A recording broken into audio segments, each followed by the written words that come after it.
Okay, so we were just discussing the long pattern. So the long pattern, the S3XL extra long pattern actually. So this is what that is. To put it right into the diagram, that's what it is. That's where it's at. Where it's at. I love that song. Okay, so this is where it's at.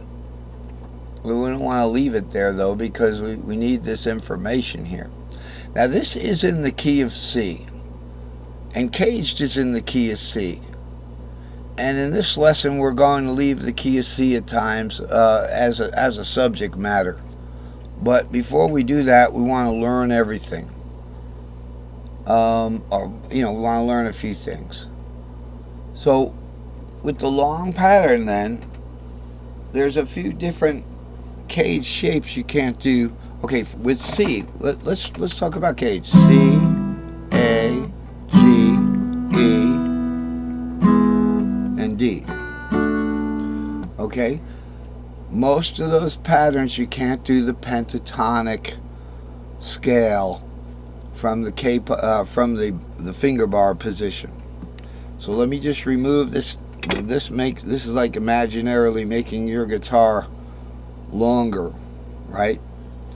So the C pentatonic, you can access everything. The G pentatonic,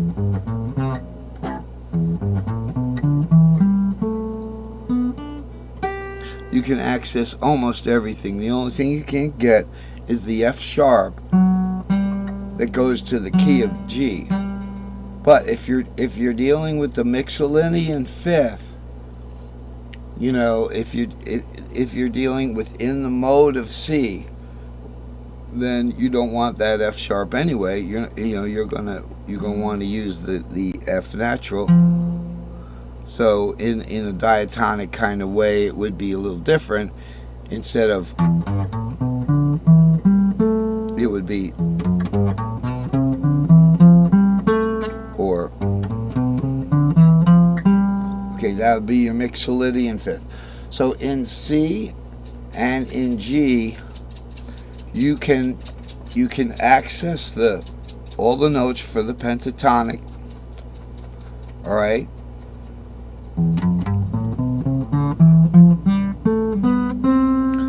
In C, you can get the pentatonic, the diatonic. In G, you can get the pentatonic, but you can't get the diatonic unless you do the Mixolydian. The Mixolydian, you might want to call it the diatonic, because a Mixolydian scale is a diatonic scale. Alright, I had to take a little break there. I got vitamin C drop, something to keep the throat soothed, but not menthol. Not menthol, not all that stuff. So this diagram, if you could put up with my coughing, this diagram shows how we could take the long pattern from the fret nut. So the fret nut, I'm going to use a square pattern here so I can get a good fret nut. This is the fret nut, right? So this is the open strings. Usually the bottom three, we'll just talk about this is the bottom three strings. So what are we looking at in reality here? Let's go over to cursor mode for a second so I can grab this S3L here. And on top of where's that going to go? That's going to go right up here. It's going to go right up there, note for note. That's why we add the fourth and the seventh, so it's a note by note addition. Okay, but got these little letterings. Now the letters are important. What it means is These are string shape assignments. It's not a homework assignment. It's a mapping. So that this is the bottom string of the C cage. 6, 7 root is the bottom string of the G cage. So the bottom string of the C cage is 3, 4, 5. Bottom string of the G cage is 6, 7 root. Bottom string of the D cage, down here I have it, is 2, 3, 4. Now these are in fifths, but you could do them in caged. So in caged it would be the bottom string of the C cage is 3, 4, 5. Okay, now we go to the A right here. We could, it's just 5, 6, so it's 3, 4, 5. Then sharing the 5, 5, 6 is the A bottom string. Then sharing the 6 is the 6, 7 root bottom string of the G cage. Then sharing the 7 root. There's 2 notes shared there, because there's 2 shapes involved there, the Locrian and the Ionian. Down here in the C, we got 2 shapes involved in the 3, 4, 5, the Phrygian and the Lydian. Same cage, 2 shapes, different tonalities. One's an E minor, one's a 3 minor, and one's a 4 major, but they're the same shape.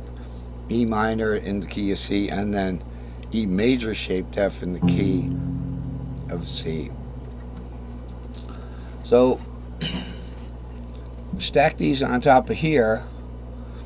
Now we can focus on, so this is your fret nut here. Now we can focus on how the long pattern can lead into the regular short pattern.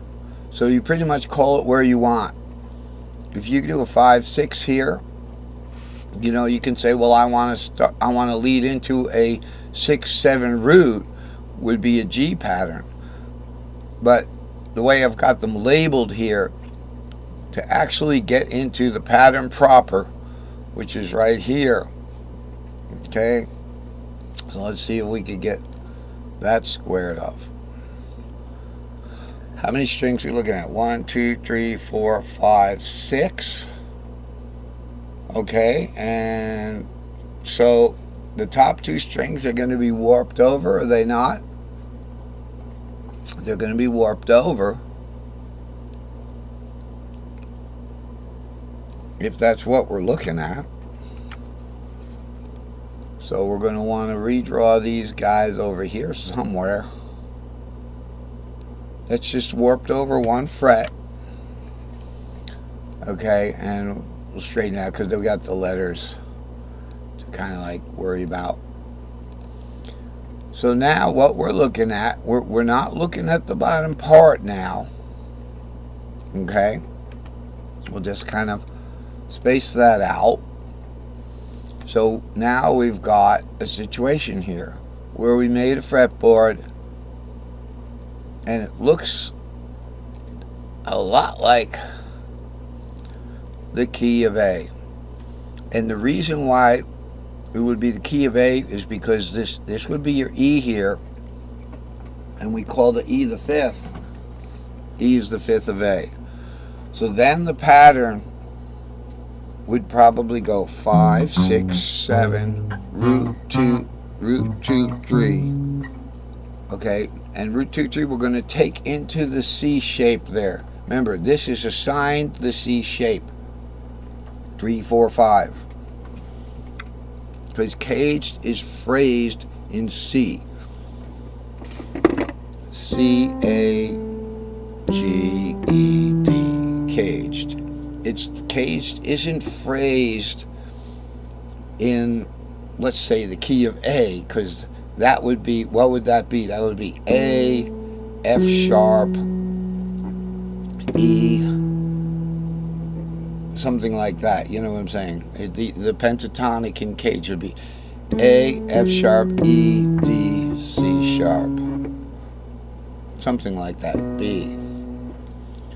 Pentatonically increasing in a C scale would be C, D, E, G, A.